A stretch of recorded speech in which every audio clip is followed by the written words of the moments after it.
Yes. Trae un yes a tu vida con un préstamo de Co-op Seno Gandía. Te prestamos $6,000 desde $108 mensuales. Y si necesitas, te prestamos hasta $50,000. Solicita en préstamosenogandía.com o al 650-1122. Bienvenidos a Bonita Radio. Esto no es un cuento, esta es la verdad. En breves segundos, la periodista Carmen Anita Acevedo estará con ustedes. Bonita Radio está disponible en Facebook, Instagram, X, Spotify, YouTube, iVoox y iTunes. Agradecemos a nuestros auspiciadores. Cooperativa Seno Gandía, solidez y futuro. Y Vega Co, de tu lado siempre. Nuestras transmisiones son viables también gracias al apoyo de ustedes. Pueden enviar sus donativos accediendo a bonitaradio.net. Allí podrán realizar su aportación a través de PayPal o tarjetas de crédito. También pueden realizar su donativo por ATH Móvil Negocios a la Fundación Periodismo 21. O pueden enviar un cheque o giro postal a PMB número 284, P.O. Box 194000, San Juan, Puerto Rico 00919-4000. Bonita Radio, esto no es un cuento, esta es la verdad. Con ustedes, la periodista Carmen Anita Acevedo, en directo desde el estudio Roberto el Indio Acevedo.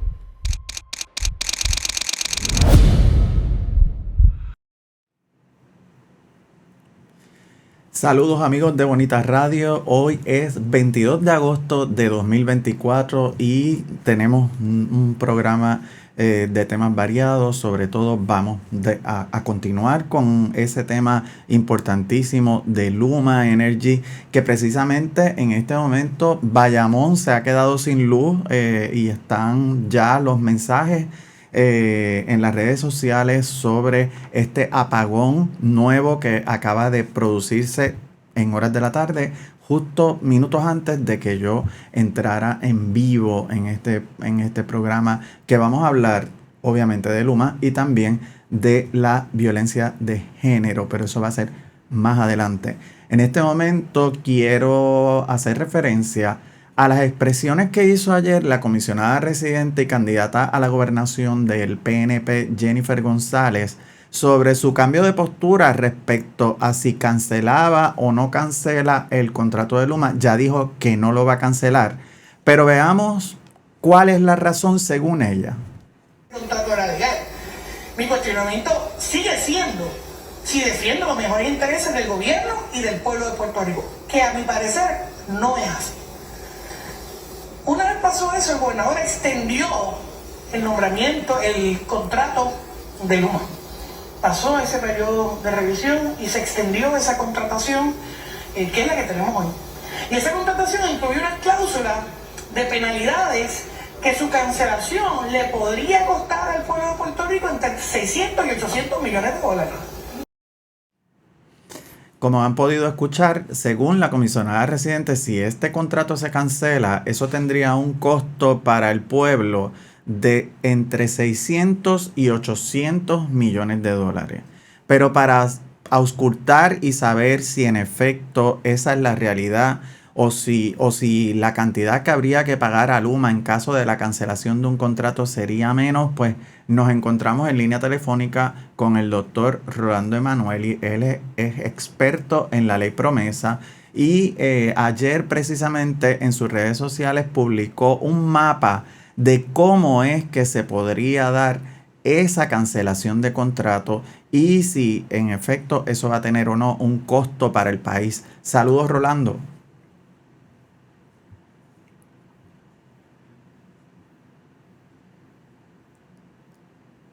Licenciado.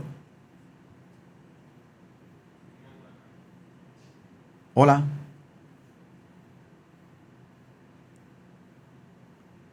Hola. Bueno. Hola. Saludos, licenciado. ¿Cómo está? Hola, hola. Sí, saludos. ¿Me escucha? Sí, ahora yo te he estado escuchando, pero parece que tú no me escuchabas. Ah, perfecto.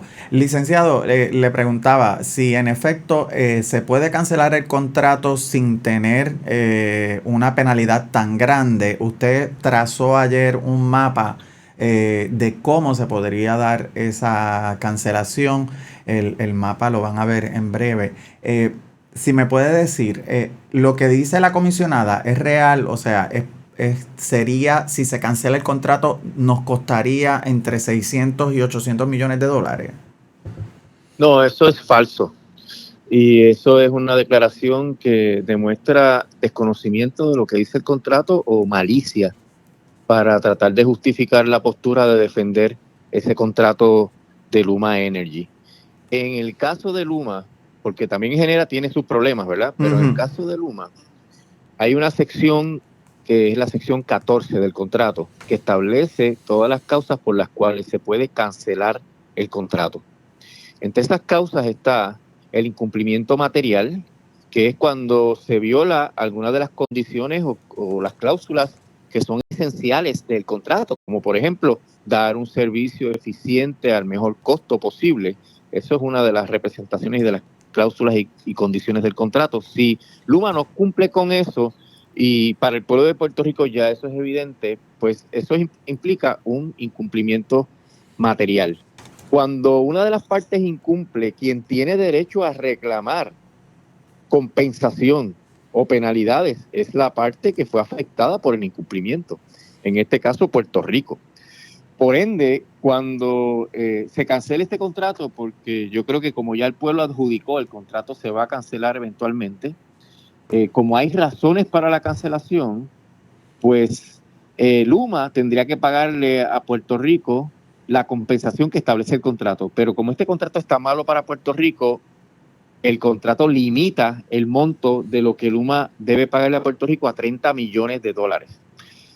Una cosa es la penalidad y la compensación por daños cuando la parte que hace el reclamo de penalidad o de daños fue la parte inocente en el proceso. Por ejemplo, si el gobierno decidiera cancelar de manera arbitraria, sin causa alguna, el contrato, pues el contrato establece unas penalidades. Y eso no es lo que aplica en este caso. Y la comisionada parece confundir esa instancia en la cual el contrato se cancele arbitrariamente, que genera entonces unas penalidades, pero eso no aplica aquí porque todo el mundo sabe que Luma es la culpable de cómo está el sistema eléctrico. Y no hay una sola causa de cancelación del contrato. Está el asunto de las métricas. Luma no ha mejorado las métricas. Está el asunto de haberse excedido de los presupuestos en los últimos 3 años, que es uno de los criterios, excederse en los presupuestos de los últimos 3 años. Luma no ha podido mantenerse dentro de los límites de esos presupuestos aprobados por la Junta de Control Fiscal y el negociado. Y la que yo creo que es más patente, que es la que implica mentir en las representaciones que hizo Luma sobre su capacidad para manejar el sistema eléctrico de Puerto Rico. Primero que Luma dijo... Ajá, si me puede aclarar, todavía estamos en el periodo, según entiendo, del contrato supletorio. Todavía el contrato de Luma, de que Luma esté a cargo del sistema de transmisión y distribución, ese contrato que es a un término de 15 años, todavía no ha entrado en vigor.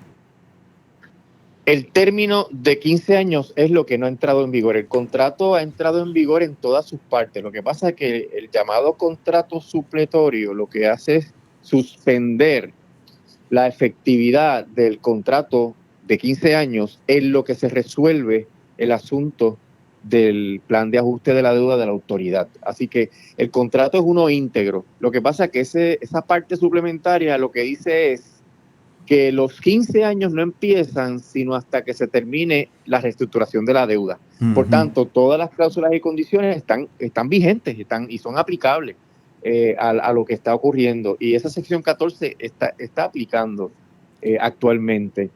Y decía antes que las representaciones que hizo Luma de que eran una compañía de clase mundial, que tenían todo el personal con el conocimiento especializado para manejar el sistema eléctrico y que iban a mejorar el sistema eléctrico y que iban a bajar el costo y que iban a ahorrarle dinero, todo eso resultó falso. Uh-huh. Entonces, el contrato dice que si a ti te mintieron en las representaciones y garantías, pues tú puedes alegar el incumplimiento del contrato.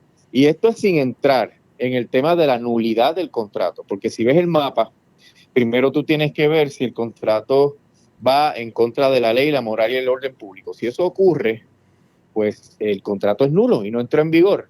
El tema de que el contrato es leonino es un contrato que va contra el orden público, porque el orden público no permite que una parte contrate con el gobierno y que el gobierno tenga todo lo malo del contrato y que esa parte privada tenga todo lo bueno. Eso está resuelto reiteradamente, de que el gobierno no puede contratar de esa manera, y el efecto de esto es que el contrato es nulo. Así que el gobierno tiene múltiples causas para hacer que el contrato quede sin efecto, ya sea por nulidad o por cancelación. Y podría anularlo, o sea, déjame redondear esto, perdón. Ajá. Déjame redondear esto para que no se pierda la vigencia. La penalidad es si tú cancelas arbitrariamente, pero en cualquier instancia de cancelación hay una cláusula que es la de devolver las operaciones a la Autoridad de Energía Eléctrica, que está pactada, especificada en el contrato, que hay que seguir, ¿verdad? Y durante ese proceso, Luma va a seguir operando el sistema eléctrico hasta que llegue un día en el cual ya la nueva autoridad reformulada, la nueva autoridad rehabilitada y corregida, pues tome posesión de las operaciones, que hay un cambio de personal. Pues cuando eso ocurra, ahí es que terminan las funciones de Luma. Pero todo lo que Luma hizo hasta ese momento hay que pagárselo, porque está pactado que ellos van a gerenciar el sistema y van a cobrar por gerenciar el sistema. Entonces, mezclan la gimnasia con la magnesia. Una cosa son las penalidades y otra cosa es que durante el proceso de transición hay que pagarle lo que se supone que se le pague a Luma por la vigencia del contrato. Y eso no es entonces una penalidad, eso es que se está cumpliendo con el contrato hasta que Luma se vaya. Cuando haya ese día donde entran los nuevos empleados de la autoridad y salen los de Luma, pues ahí cesan los pagos a Luma y se acabó el problema. Por ende, la comisionada parece decir que hay unas penalidades de 600, 800 millones, cuando en realidad está confundiendo varias cláusulas del contrato y no funciona que si se cancela el contrato con causa, pues hay penalidades. Claro, y quisiera saber, porque usted dice que si se cancela o se anula el contrato por incumplimiento material, pues Luma tendría que pagarle a Puerto Rico $30 millones, lo que me parece una cantidad irrisoria en comparación con todo lo que se le ha pagado a Luma, todos los millones que se le han pagado a Luma durante estos pasados 3 años, desde que asumió la distribución y la transmisión de la energía. ¿Por qué ese número tan bajo, y si eso es lo que lo lleva a usted a decir que el contrato es leonino? No, eso es una de las cláusulas donde es evidente que hay una desproporción, ¿verdad?, entre los beneficios y derechos que tienen las partes, pero no es la única. El contrato está lleno de cláusulas donde hay una discrepancia, un desbalance entre los derechos y las obligaciones. Luma podría reclamar en el caso de que la cancelación fuese arbitraria. ¿Y qué es una cancelación arbitraria?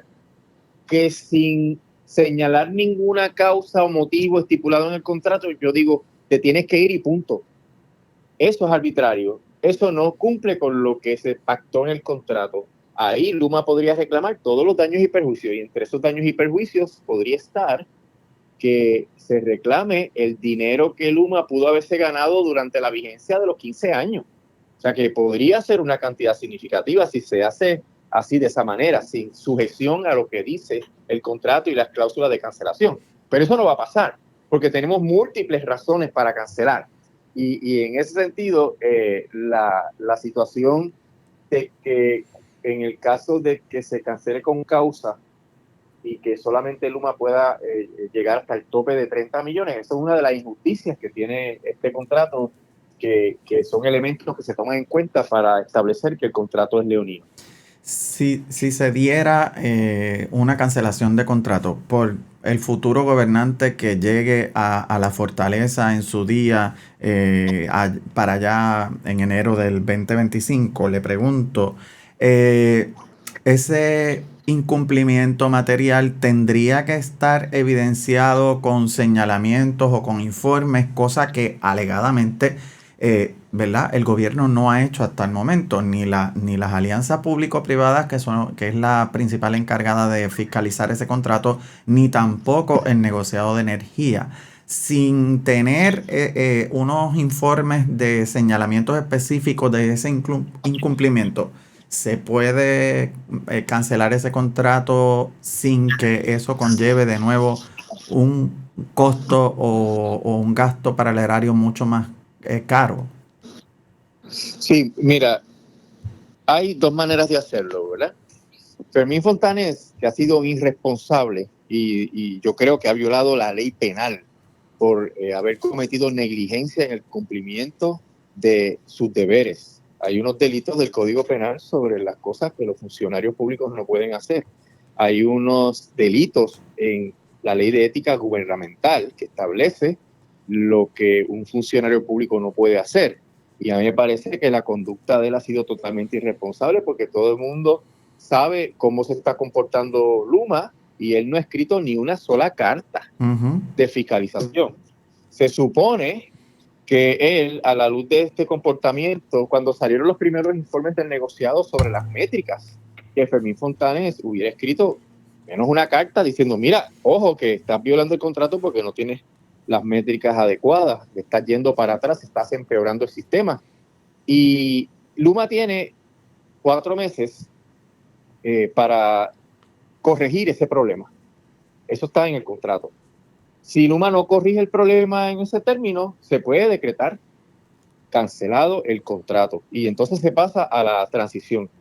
El gobernador, que entre el 2 de enero, tiene que nombrar un nuevo director de las alianzas público-privadas. Ese director tiene que hacer el acopio, que no va a ser muy difícil. La prensa, los informes del negociado, los propios informes de Luma han documentado detalladamente toda esta irresponsabilidad de estos últimos 3 años. Hay que hacer acopio de esa información y hay que escribir una carta que tenga todos los reclamos de incumplimiento. Y hay que llamar a Juan Saca y decirle, Juan Saca, ¿sabes qué? Yo creo que esta relación hay que terminarla. Contéstame la carta y entonces pasamos a la próxima etapa. El trámite es un trámite normal de negocio. Esto no va a implicar ningún tipo de proceso que afecte el servicio de energía eléctrica como lo tenemos actualmente, ¿verdad? No va a mejorar, pero se supone que no empeore tampoco porque Luma tiene que seguir cumpliendo con todas las obligaciones y además porque hay unas leyes del Homeland Security, del Patriot Act, que obligan a las personas que bregan con los servicios esenciales, con las instalaciones e infraestructuras estratégicas, a protegerlas y actuar de la mejor manera para evitar, ¿verdad?, que se afecten los servicios esenciales. O sea, esa gerencia de Luma tiene que cumplir con eso también, no solamente con el contrato. Y lo que tendría que hacer la nueva Autoridad de Energía Eléctrica reformulada, porque yo creo que debe enmendarse la ley para corregir todos los problemas que llevaron a la autoridad a la debacle, pues esa nueva autoridad tiene que reclutar el personal para que en su momento ese personal entre a tomar control de las operaciones de Luma. Así que es un asunto de negocio. No sé si viste la columna de Juan Agosto Alicea, que él fue el que trabajó el issue de cancelar el contrato de la compañía de aguas sí. y Data, que fue a París y allí no se pudieron poner de acuerdo porque la compañía quería más dinero por encima de lo que decía el contrato y no, pues tú hay que cancelarlo. Y una vez se cancela, se entró en un proceso de transición ordenado y eventualmente Puerto Rico rescató las operaciones de la compañía de agua. Así que lo único que falta aquí es voluntad. Y voluntad de proteger al pueblo de Puerto Rico. Esto es un trámite ordinario y de negocio. Esto pasa todo el tiempo. Las compañías privadas se desenamoran y rompen sus relaciones, se dividen. Las alianzas público-privadas alrededor del mundo fracasan y tienen que volver a ser públicas. Así que no estamos hablando de algo extraordinario. Le pregunto, Ahora, usted es si experto, Luma se está... Sí, dígame. usted es experto en la ley promesa y precisamente el contrato de Luma o el término de los 15 años no ha entrado en vigor porque la jueza Laura Taylor Swain, que es la jueza federal que atiende el caso de quiebra de la Autoridad de Energía Eléctrica, pues todavía no ha emitido un fallo final y firme en ese proceso. Le pregunto, una nueva autoridad de autoridad de energía eléctrica reformulada como usted está planteando, esa nueva autoridad de energía eléctrica reformulada, ¿sería compatible o podría existir coetáneamente con el proceso judicial de quiebra de la propia autoridad que se está viendo ante la consideración de la jueza Laura Taylor Swain? Porque, ¿verdad? Sí. Me parecería que a lo mejor podría haber algún tipo de conflicto. ¿Seguiría operando la autoridad como persona jurídica como es la que existe actualmente? Lo que se haría sería una serie de enmiendas, particularmente a la gobernanza. Aquí hay que trabajar 4 pilares. Hay que trabajar con la autonomía de la Autoridad de Energía Eléctrica para que no sea un objeto político de los gobernadores del país, ¿verdad? Que no tengan total control de esa Junta de Gobierno. Hay que profesionalizar la Junta de Gobierno, es decir, exigir requisitos para tú ser miembro, no meramente que seas una persona afiliada a un partido político. Hay que democratizarla.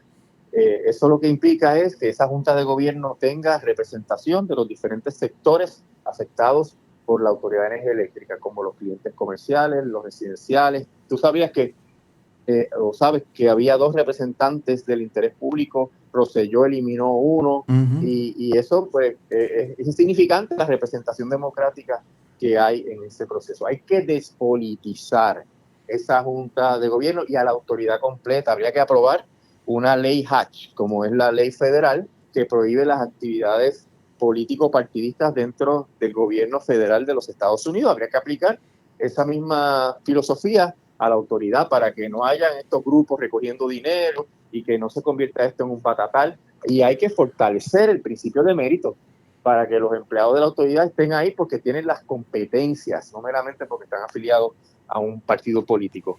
Eso tú lo puedes hacer sin afectar el proceso de quiebra, porque son enmiendas que cambian la gobernanza, pero no cambian la personalidad jurídica, que es la que está sometida al proceso de quiebra. Y ese proceso de quiebra es bien importante, Manuel Ernesto, porque Luma se reservó el derecho en el contrato, y Genera también, de irse, de salir del contrato, si no está de acuerdo con el proceso de reestructuración de la deuda. ¿Y qué significa que no estés de acuerdo? Bueno, que sea tan oneroso, que consuma tantos recursos para la autoridad, que Luma no pueda bregar. Fíjate que Luma ahora mismo está pidiendo 200 millones más para su presupuesto. Eso implica un aumento significativo a la tarifa, pero ese no sería el único aumento. Vendría el aumento del plan de ajuste de la deuda en términos de los acreedores de la autoridad, porque ya el aumento propuesto, ese yo creo que va a quedar sin efecto y va a ser un aumento mayor, y vendría el aumento para pagar las pensiones de los pensionados, porque como liquidaron el sistema de retiro, no lo pagaron, pues entonces ahora tienen que pagar las pensiones. Así que viene una ola de aumentos que pueden hacer que el flujo de efectivo de la autoridad baje significativamente, porque aunque tú pagues la luz más cara, menos gente va a pagar la luz, porque se van a seguir fugando personas para la energía renovable. La gente va a ahorrar, porque una de las maneras de tú manejar esto de la energía cara es ahorrar, comprar mejores equipos, estar apagando las luces, no prender los aires mucho tiempo, etcétera. Y eso reduce el consumo. Y si se reduce el consumo, se reducen los ingresos de la autoridad y Luma se queda asfixiada. Y Luma se queja todo el tiempo de que no le da el dinero. Si eso ocurre y Luma entiende que no puede operar, puede decir, me voy, no me gusta el plan de ajuste, así que entremos en la transición. Tampoco Luma puede irse a lo loco, ¿verdad? Tiene que entrar siempre a la transición.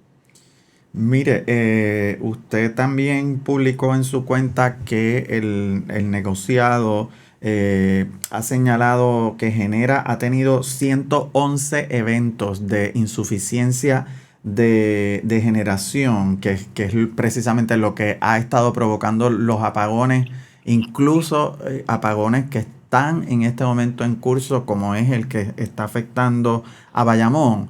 Ese contrato también se puede cancelar sin penalidad. Sin penalidad, porque es lo mismo. A Genera se le puede aplicar las mismas cláusulas de incumplimiento que se le aplican a Luma. Si tú buscas las expresiones de Josué Colón cuando se hizo la transición a Genera PR, la capacidad generatriz de la Autoridad de Energía Eléctrica estaba en su mejor momento en los últimos 10 años, en términos de las plantas que estaban generando, de la cantidad de megavatios, etcétera. Y desde que Genera tiene el control de todo eso, ha ido bajando la generación. Y se han provocado todos estos eventos por falta de mantenimiento, por falta de pericia, por las metidas de pata de Luma, que también tumban las plantas cuando Luma mete la pata. Y esto implica que no se está cumpliendo, número uno, con la misión que tuvo Genera, que era mejorar inmediatamente el sistema. No han hecho nada para cumplir con el otro propósito, que es decomisar las plantas viejas para movernos a la energía renovable, y todo lo contrario, están empujando la adopción del gas natural, con el propósito de beneficiar a su matriz, que hay un conflicto de intereses horrible ahí, a su matriz Genera, porque Genera le compra el gas natural a New Fortress, que es su matriz. Y eso pues obviamente es un problema gravísimo, porque es pitcher y catcher, y siempre por algún lado, ya sea por Genera PR o por New Fortress, se va a ir el dinero del pueblo de Puerto Rico. ¿Y a qué usted atribuye que estando New Fortress y Genera conectados y dándose ese conflicto de interés, el Departamento de Justicia no intervenga? Pues es que el Departamento de Justicia no tiene la libertad que debiera tener un abogado que se respete a sí mismo. El Departamento de Justicia no hace nada sin que tenga el visto bueno del gobernador, y en ese sentido, pues tú puedes explicar que cuando se planteó la nulidad del contrato de Luma, el Departamento de Justicia hizo una opinión donde no tocó el asunto central de si el contrato era leonino o no, y aún sin haber tocado el tema, dictaminó que el contrato no era ilegal. Y yo me pregunto, pero ¿cómo es que se atreven a determinar que el contrato es válido si no abordaron ni siquiera en una nota al calce el tema de que el contrato es leonino? O sea que eso es una opinión de encargo, una opinión desastre jurídico, desafortunadamente. Y en este caso yo no tengo ninguna expectativa, mucho menos de aquí a diciembre, de que haya alguna acción del Departamento de Justicia. Yo espero que el nuevo gobierno tenga entonces la voluntad para procesar a todos los culpables que han ocasionado el despilfarro de dinero que se ha ocasionado aquí en Puerto Rico, porque nada más con lo que los contratos dicen, ya a Luma se le ha pagado más de 1.600 millones de dólares en los 3 años que han transcurrido. Y eso se divide en las cuotas que cobraron cuando vinieron a ver cómo era el negocio, y ahí fue que se dieron cuenta de que había árboles y que los árboles interferían con las líneas eléctricas, ¿verdad? Porque la verdad es que tú los escuchas hablando sobre esos temas como si eso fuera nuevo. Y ahí cobraron 162 millones, los cargos que han cobrado anualmente, que cada vez es más, este año es 134 millones, y los 750 millones que puso el gobierno central y los 250 que puso la Autoridad de Energía Eléctrica, más las otras cuotas que ellos cobran por los otros contratos que ellos manejaron dentro de la Autoridad de Energía Eléctrica. Eso llega a 1.600 millones, según los datos de los planes fiscales, o sea, son datos oficiales de la Junta de Control Fiscal. Imagínate, y con tanto dinero que tienen disponible del gobierno federal, que nunca han tenido en Puerto Rico tanto dinero para la reconstrucción de la red eléctrica, y ellos no han podido dar pie con bola, porque no tienen el personal, porque no tienen la capacidad. El asunto de los celadores es crucial, ¿Por qué llevan tanto tiempo en reponer el servicio cuando aquí prácticamente no hubo viento? Porque no tienen nada más que 359 celadores, cuando se supone que tengan 800. ¿Y por qué tienen nada más que 359 celadores? Porque se roban el dinero de la nómina trayendo empleados de ACCO y Quanta en un programa que tienen para traer empleados de esas dos compañías que cuesta $200 millones. Sí, de hecho 200 millones. Y ahí pagan los hoteles, los aviones, las comidas, los carros alquilados para el empleado y para el esposo o esposa. Le pagan todo a cuerpo de riesgo. Pues seguro que se van los chavos y no hay chavos para los empleados que sí hacen el trabajo. Y claro, ya admitieron que ya hay 50 de esos empleados aquí en la isla atendiendo la emergencia que provocó el paso cercano a la isla de la tormenta tropical Ernesto. Gracias, licenciado, por haber compartido con el público de Bonitas Radio toda esta información y por darnos su parecer respecto a la viabilidad de cancelar ese contrato. Así que muy agradecido y nos comunicaremos a futuro. Cómo no, siempre estamos a la orden. Que pase buen día. Igual. Bueno, escuchaban al licenciado Rolando Emanueli Jiménez, quien es experto en la ley promesa y además ha estado estudiando y analizando todas las cláusulas del contrato de Luma y el gobierno de Puerto Rico. Rolando Emanueli señala que en efecto lo que ha dicho la comisionada residente sobre que no va a cancelar el contrato porque si lo cancela eso tendría un costo para el pueblo de entre 600 y 800 millones de dólares. Rolando Emanueli ha dicho que no es así, que ella está malinterpretando las cláusulas del contrato. Dice Rolando Emanueli que en efecto el contrato se puede cancelar y que si el gobierno reclama incumplimiento material por parte de Luma, estaría Luma obligada a tener un proceso de transición con la nueva Autoridad de Energía Eléctrica reformada y tendría que pagarle al gobierno de Puerto Rico solamente 30 millones de dólares cuando ellos se han llevado decenas y decenas, si no cientos de millones de dólares del pueblo de Puerto Rico. También dice el licenciado que el Fermín Fontanes, director de la Autoridad para las Alianzas Público-Privadas, ha sido irresponsable y que pudo haber cometido delitos por negligencia en el cumplimiento del deber porque no ha hecho ni una sola carta en contra de Luma por los apagones constantes que hay en el país y por el incumplimiento con el contrato y tampoco y además según el licenciado Fontanes también pudo haber cometido violaciones a la ley de ética. Dice que el Departamento de Justicia pues no ha actuado en términos de la relación entre New Fortress y Genera.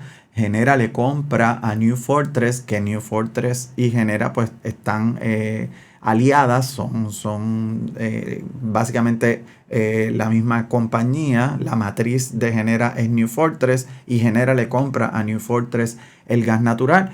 Y entonces el Departamento de Justicia no ha hecho nada en contra de este conflicto de interés. Así las cosas, pues no hay nadie quien defienda al pueblo de Puerto Rico en el gobierno. Y pues ya de cara a las elecciones que faltan unos 75 días y luego a que entre en enero el nuevo gobierno, pues tampoco se hará nada. Así que estaremos hasta enero del 2025 haciendo Luma pues lo que quiere con el país, Genera igual y dejándonos sin luz las veces que ellos entiendan necesario por la incompetencia del servicio que brindan al país.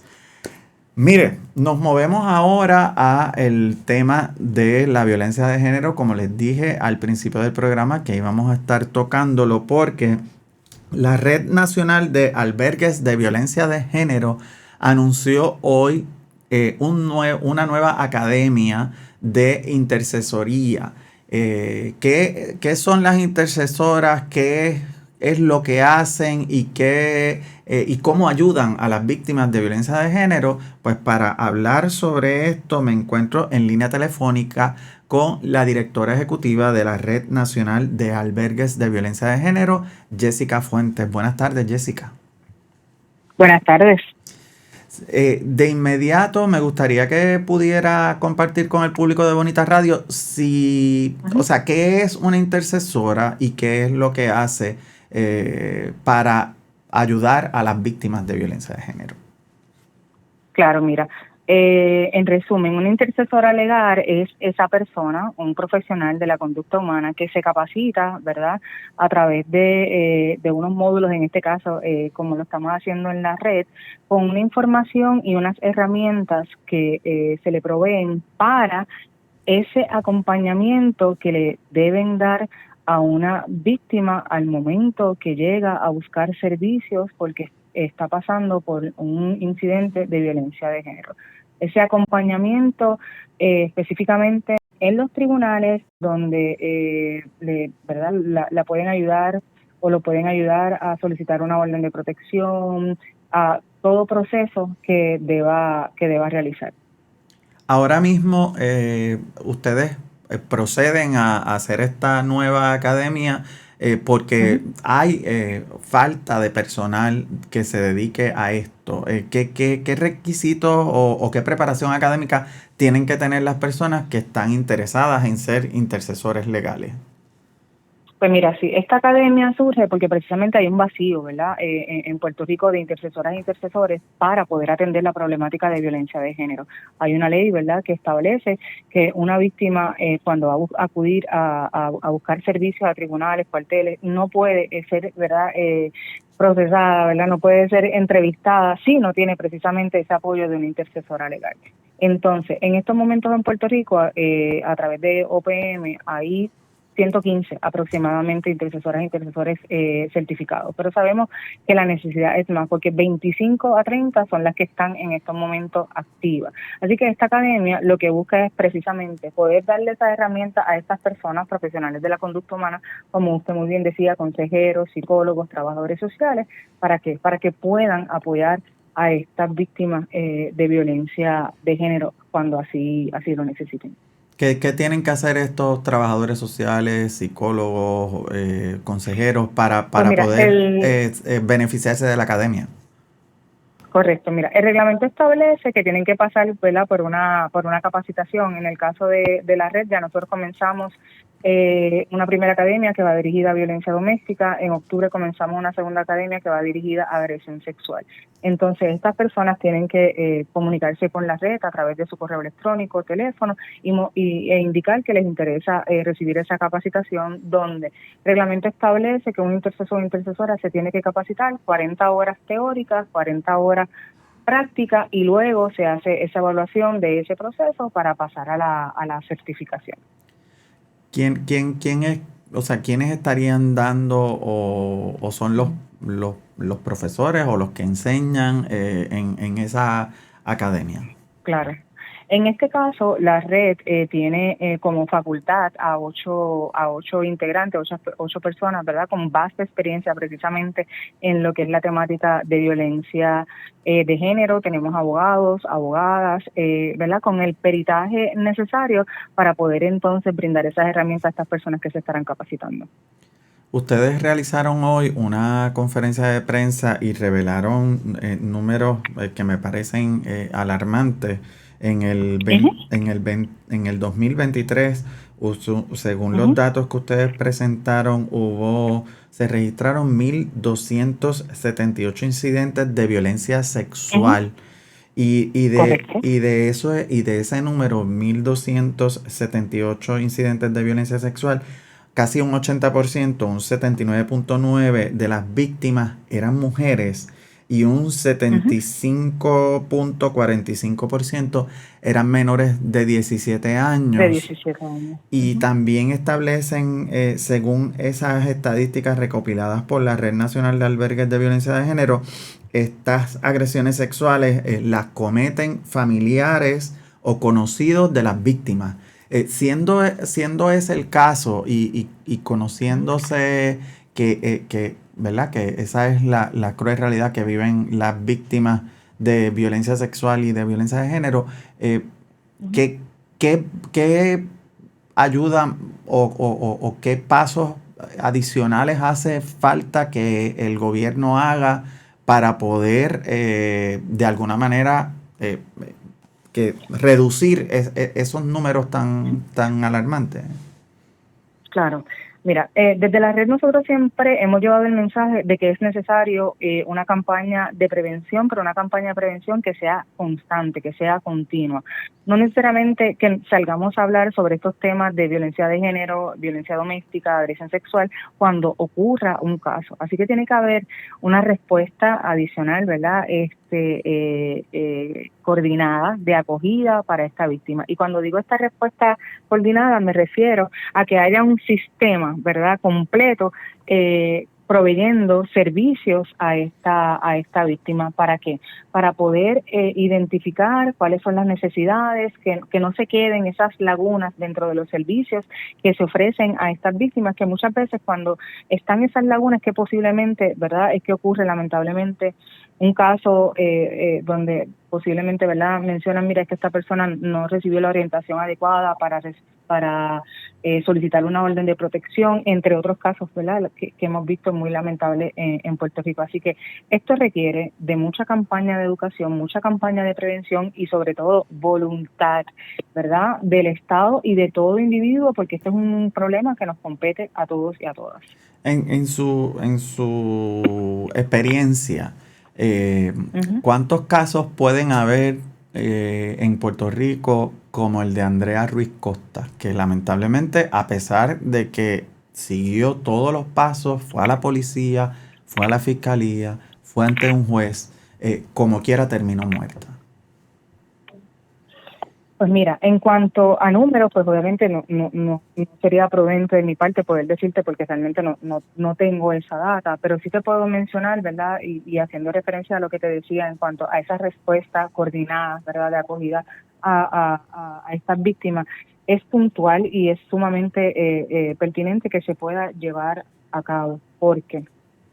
Porque además de los servicios que nosotros le podemos ofrecer a las víctimas, en este caso, ¿verdad?, ya queriendo que considerarlas como sobrevivientes, no podemos perder de perspectiva, ¿verdad?, que hay otros enfoques que tenemos que trabajar, que hay otros elementos que tenemos que trabajar, y estamos hablando de detonantes emocionales, ¿verdad? Estamos hablando de que la vida se nos puede ir en un segundo. Y tú mencionabas, mira, que esta persona hizo todos los pasos, ¿verdad?, que tenía que realizar. Pero esta respuesta coordinada, ¿verdad?, y de acogida debe estar presente para saber en qué momento específicamente se puede, ¿verdad?, o esta víctima sobreviviente está preparada para su autosuficiencia, para su independencia y precisamente para que se sienta libre, ¿verdad?, y viviendo en un espacio seguro. Así que requiere como le mencionaba, de mucha voluntad y de esfuerzo de todos y todas. ¿Ha habido algún tipo de enmienda a la ley que ayude a las víctimas? Y me explico. Las víctimas usualmente desisten de continuar con los casos porque ¿verdad?, el proceso es revictimizante, porque tienen que contarle todo lo que han sufrido y todo lo que han pasado primero al policía que llega a la escena en primera instancia. Luego a la gente o la persona que está encargada de la unidad de delitos sexuales. Luego a la fiscalía. Luego ir ante un juez. Y en ese proceso pues se sigue revictimizando a esa víctima. Ese proceso se ha aliviado de alguna manera para que la víctima pueda, a lo mejor de una sola oportunidad, contarle a todas las partes involucradas en el proceso, en el sistema de justicia, para no tener que estar reviviendo esa pesadilla una y otra vez, o esto sigue siendo el pan de cada día y por eso las víctimas se retractan? Pues mira, precisamente ese es el rol, ¿verdad?, uno de los roles de la intercesoría, ¿verdad?, cuando está atendiendo a una víctima. En ese acompañamiento se supone que esta intercesora o intercesor oriente a esta víctima de cuáles son los pasos a seguir, ¿verdad? Y entonces saber con quién debe hablar, lo que pueda, ¿verdad?, en un momento dado decir. Y cuando digo lo que pueda decir es que cuando esa persona esté lista para poder hablar, porque en efecto no se puede apresurar un proceso. Dos, tenemos que recordar que esto es un proceso voluntario, ¿verdad? Y que parte de lo que es el trauma de la agresión, ya sea de violencia doméstica o de la agresión sexual, es que precisamente la persona se le dificulta, ¿verdad?, continuar este proceso porque no se siente capaz, no se siente emocionalmente preparada para poder llevarlo a cabo. Así que tú mencionabas de que si han ocurrido enmiendas, pues mira, precisamente la enmienda de intercesoría, donde se menciona que es obligatorio o compulsorio que una víctima, cuando acuda a buscar ayuda, esté acompañada de una intercesora para acogerla y acompañarla en este proceso. Otra enmienda es que precisamente por eso es que nosotros desde la red estamos pudiendo hacer la academia, es que organizaciones o entidades con un expertise en violencia de género puedan capacitar profesionales de la conducta a que se certifiquen como intercesor e intercesora y poder, ¿verdad?, llenar ese vacío que en estos momentos existe en Puerto Rico de esta profesión. Obviamente son múltiples los casos y si son 115 intercesores en todo Puerto Rico, no dan abasto. Correcto. Ahora mismo son 115 y 25, pero que están activas. Lo que tenemos que entender también, ¿verdad?, que la violencia de género no tiene horario y entonces podemos tener, ¿verdad?, UOPM puede tener un registro de 115 intercesoras, pero lamentablemente no contamos con o no se cuentan con ellas en un horario nocturno, en un horario de fines de semana. Y parte de lo que fue el esfuerzo en cuanto al reclutamiento a estas personas que se iban a capacitar en la academia de la red es que tuvieran ese compromiso, que tuvieran esa disponibilidad al momento de recibir la certificación, ¿verdad? Para que supieran que cualquier organización, incluyendo la OPM, pudieran contratarla como intercesor e intercesora, pero sabiendo que hay una necesidad en horarios que no necesariamente son cómodos y cómodas para todo el mundo. Y estas personas obviamente entonces reciben un estipendio por parte de la Oficina de la Procuraduría de las Mujeres. No, estas personas que se certifican, OPM los puede contratar o cualquier otra organización, ¿verdad?, que dentro de sus propuestas consideren intercesora y se pueden contratar como cualquier otro profesional bajo intercesora o intercesor legal. Y así cuando requieran de sus servicios, se les llama, ¿verdad?, para que puedan atender a las víctimas. O sea que en este momento podría haber víctimas de violencia de género que puedan estar buscando una orden de protección y no necesariamente estar acompañada por un intercesor por la escasez que hay. Bueno, hay escasez, pero la ley, ¿verdad?, la enmienda a la ley establece que para que esta víctima pueda ser atendida, ¿verdad?, en un tribunal e iniciar un proceso, ya sea civil o criminal, tiene que estar acompañada por una intercesora. Así que se busca, ¿verdad?, para que esa víctima se pueda ser acompañada. Pero obviamente, como tú muy bien mencionas, sí hay una escasez. Pero ¿quién estaría notificando a la intercesora o al intercesor que tienen un caso en curso y que tienen que moverse inmediatamente al cuartel de la policía o al tribunal? Pues claro, porque hay un registro de intercesores e intercesoras, ¿verdad? Y cada región judicial tiene ese registro. Así que desde ahí se inicia el proceso. Además que hay intercesores ya, ¿verdad?, en algunas de esas regiones judiciales que ya están en un horario, ¿verdad?, determinado. Pero obviamente, como mencionaba, hay escasez y posiblemente hay horarios que a lo mejor no están en los tribunales, que entonces hay que moverse a conseguir y obviamente eso dilata un poco el proceso para esta víctima. Por eso, precisamente, estamos atendiendo esta necesidad a través de esta academia. ¿Cómo ha ayudado el que se hayan establecido salas especializadas de violencia de género en algunas de las regiones judiciales? ¿Esas salas han ayudado a que el proceso que estaba narrando yo anteriormente sea más rápido y la víctima pueda en un solo momento la puedan ver o escuchar todos a la vez? El policía, el Bueno, fiscal, la juez. Bueno, la realidad es que hay unos procesos que se tienen que llevar a cabo, ¿verdad? Y obviamente, pues a veces pueden ser muy tediosos, pero lo bueno de estas salas, que como tú muy bien mencionas, son especializadas, así que hay un personal con un peritaje, con un conocimiento para poder abordar a esta víctima, para poder intervenir con esta víctima y hacer esa coordinación de servicios. Y obviamente entra el ente de la persona intercesor o intercesora que está en ese proceso de poder acompañar. Hay ¿verdad? Unos pasos, unos procesos que están ya estipulados, ¿verdad? Por el sistema judicial, por los diferentes sistemas que se tienen que llevar a cabo, pero obviamente volvemos. Hay un personal especializado con un peritaje y debe haber un intercesor o una intercesora que acompañe en ese proceso, que en efecto eso influye directamente en no revictimizar a la persona. Las organizaciones de mujeres de cara, obviamente, faltan 75 días para las elecciones. ¿Sabe usted si las organizaciones de mujeres van a hacer algún tipo de llamamiento al electorado para que favorezcan a uno o a otro candidato que tengan en sus programas de gobierno unos mejores servicios o unas mejores propuestas para atender este problema específico de violencia de género contra las mujeres? Pues mira, yo no te puedo hablar, ¿verdad?, de las otras organizaciones, pero sí te puedo hablar desde la red. Nosotros desde la red obviamente no endosamos, ¿verdad?, ningún partido ni ningún candidato.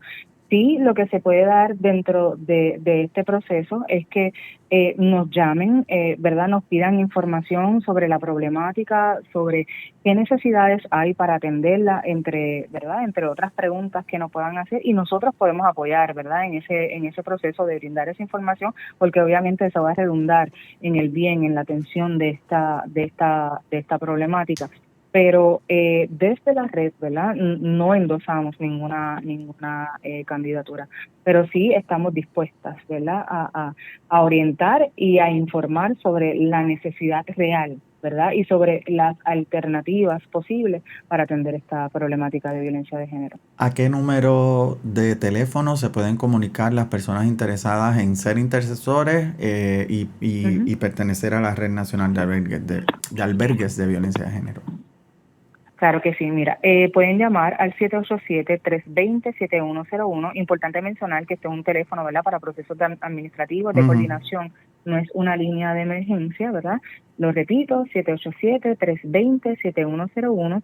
Igual estamos dando nuestro correo electrónico que es coordinacionredalberguespr@gmail.com. Ahí la persona puede escribir su nombre, su profesión y decir que está interesado o interesada en capacitarse, y de ahí entonces se pasa a una lista para cuando se haga el proceso de selección. Si me puedes repetir el email, por favor.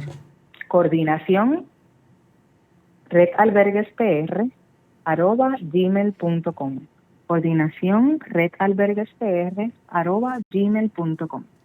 Bueno, gracias, Jessica, y ojalá que muchos trabajadores sociales y personas que tengan que ver con la conducta humana se comuniquen con ustedes y se preparen como intercesores y intercesoras para poder ayudar a las víctimas de violencia de género, un problema que sabemos que no es fácil de resolver y que es un problema social que tenemos que seguir atendiendo y seguir hablando de él y educando, como bien señaló usted en la entrevista. Gracias mil. Así es. No, gracias a ustedes. Bonita tarde. Igual usted, escuchaban ahí a Jessica Fuentes, ella es directora ejecutiva de la Red Nacional de Albergues de Violencia de Género, que tienen una academia ahora mismo para preparar intercesoras e intercesores en los casos de violencia de género. Esta figura lo que hace es ayudar en el proceso legal que inician las víctimas de violencia de género cuando van a conseguir una orden de protección precisamente para proteger su vida de ese victimario, y también le dan acompañamiento y asesoría durante todo el proceso judicial, que sabemos que es un proceso largo, que es un proceso un poco tedioso, pero que la única manera de que las víctimas puedan salir de ese ciclo de violencia de género, pues es tomando ese primer paso de hacer esa denuncia y de ir en contra de sus victimarios. Con esta entrevista terminamos por el día de hoy esta emisión del programa de Bonita Radio, cooperativa de Manuel Seno Gandía, cooperativa Vega Coop, Chiropractic Financial y la Universidad Interamericana. Gracias a ustedes por auspiciar el periodismo independiente, por auspiciar a Bonita Radio, y les recuerdo que me pueden seguir también en mis redes sociales, en YouTube, Instagram y Twitter como Manuel Ernesto PR, Manuel Ernesto PR en YouTube, Instagram y Twitter, ahora X. Así que nos vemos la próxima semana, donde estaré nuevamente acompañándoles a ustedes y trayéndoles entrevistas como las que han escuchado en los pasados días. Hasta luego. Bonita Radio. Esto no es un cuento. Esta es la verdad. Este programa fue traído a ustedes por Cooperativa Seno Gandía, Solidez y Futuro, y Vega Coop, de tu lado siempre. Y no olvide que puedes realizar sus donaciones a través de ATH Móvil en la sección de negocios como Fundación Periodismo 21. O puede acceder a nuestra página de internet bonitaradio.net y donar a través de PayPal o tarjetas de crédito. También puede enviar cheques o giros postales a nombre de la Fundación Periodismo Siglo XXI, PMB 284, P.O. Box 194000, San Juan, Puerto Rico 00919-4000. Bonita Radio. Esto no es un cuento. Esta es la verdad.